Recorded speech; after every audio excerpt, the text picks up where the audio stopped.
Hello and welcome to The Hero Spouse. I'm Kenda Ruth, here to answer one of your questions about marriage and midlife crisis. Today we have a female left behind and forward-moving spouse with a bomb drop of June 10th, 2023. That is only a month ago. And a date of marriage of August 2022, not quite a year. She says she is a boomerang contact type and a high-energy replayer. I'll get to what she says in a moment. At this point right now, I am not going to be treating this one as a midlife crisis situation. So let's go through it, and understanding that my main focus is usually midlife crisis. Let's see what we can say. Although our marriage has been short, we were together for 10 years. My husband started an affair days after our first ultrasound. The pregnancy was planned. Do you think when this rainbow baby arrives that it will change anything? At bomb drop, so just a little over a month ago, he was caught and he left for the alienator. So a couple of questions. First, this is a rainbow baby. So you lost a baby before this. How did he handle that? How did you handle that? What is the trauma that was involved in that? The sadness, the grief, the loss, and how was the recovery? What have been his fears of parenting? I do not have a statistic on this, but I see it not a lot in a midlife crisis group where we're dealing with people who are older, but still, some of us, it is not uncommon for infidelity and pregnancy. It sounds terrible, but I imagine that it is something that there are statistics on how much, if the rate of infidelity increases of male infidelity when a wife is pregnant. Like I said, I don't have a statistic. I just hear about it all the time, enough that you're like, that there's something to that. And is it due to the fears? Is it due to some who have a fear that it's not theirs? Is it due to, in your case, with this being a rainbow baby, and the fears and the grief and other things clouding it? So many different things that have created a perfect storm of confusion for him, or he goes looking elsewhere. Will it change anything when the baby arrives? Well, and I think, I can't answer that specifically for any person. But here's the problem. Let's say the baby arrives and, it changes everything, everything's fine. But it's not fine then. If you just like, okay, it's fine now, and when we march forward, that's rug sweeping. It's not going to be fine if you don't do anything about it. In other words, if you don't figure out the root causes, the causes, and what to do to recover from it and prevent it from happening again. So you were just married in August, but you've been together for 10 years. And my assumption on that was that you've been together living in a marital style relationship for much of that time. I could be wrong, but these days that's how it works often.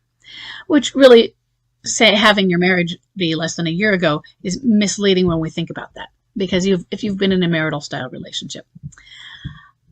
My husband and I were just hitting the 10-year mark of being together. And I think, was it 6.5 or 7 years at his midlife crisis, which is not the norm. That is not the average. He was 39.5, and 46 is the average for bomb drop. So that takes some of the time, and I was young. So I get we haven't been together as long as most people in this.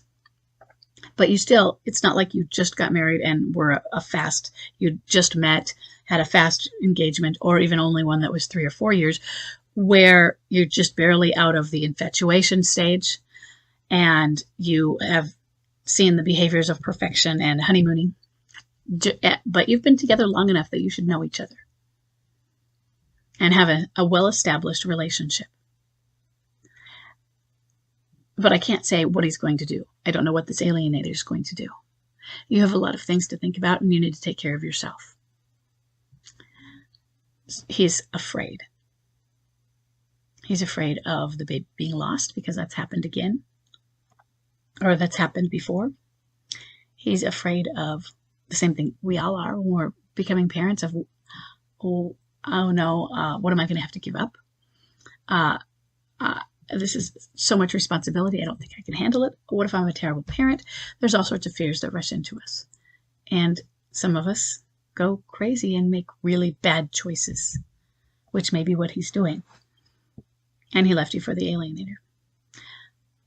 Right now, I want you to be in some therapy, okay, to help you heal, to help you be whatever you need to be at. He needs to be in this baby's life. And that means that the two of you will have or should have contact and communication. You move forward with your life. And that doesn't mean you go out and find somebody else. This is not a good time for any of that. You move forward and you detach. And you let him go through what he's going through. You set boundaries with him. And if he says, say, file for divorce, and it's not what you want, you say, I'm sorry, that's not what I want. We have a child on the way, or we now have a child here. That is not what I want. It's not something I'm just going to agree to. We will do this, and you can choose to go to mediation, or you can choose to go through lawyers. Somebody who is going to take your side and fight for your side and fight for what needs to be done with visitation. Now you have child support and visitation to think about. You have custody issues to think about now. It's a little bit different than before there was a baby. And this is a lot to put on you. Can he come home through it? Yeah. But will it change anything? If it doesn't change anything, that's a problem. If he comes home and nothing has changed from what he was just before he left, that's a problem.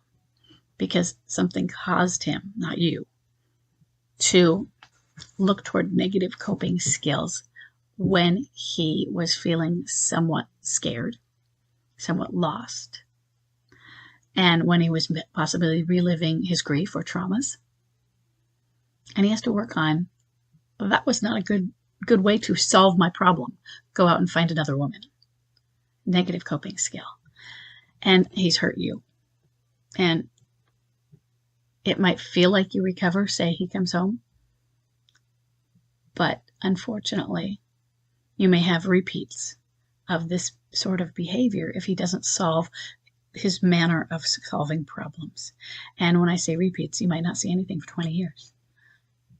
That's what we get here on the midlife crisis area. There was something, maybe somebody had somebody who cheated years ago. Not always, and then everything seemed fine, but we really didn't solve it.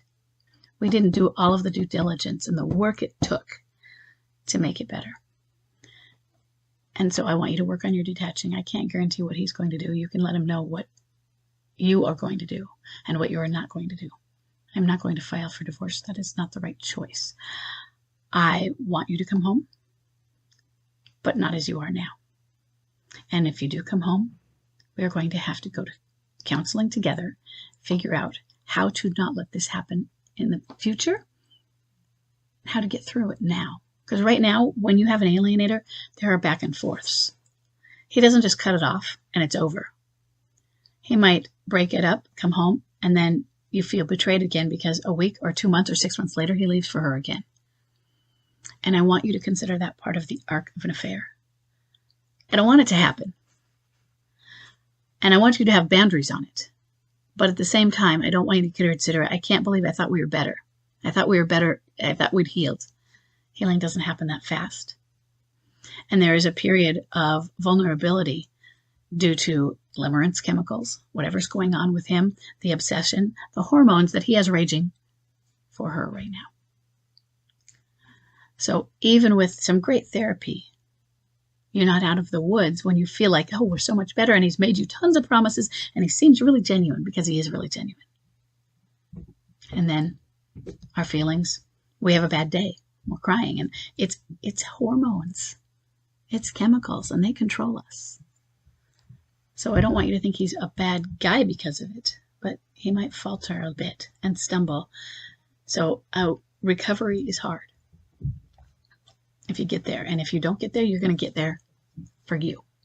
You're going to have your own recovery. Okay? And you need to for that baby. I hope this is helpful. And I will see everybody in the next question.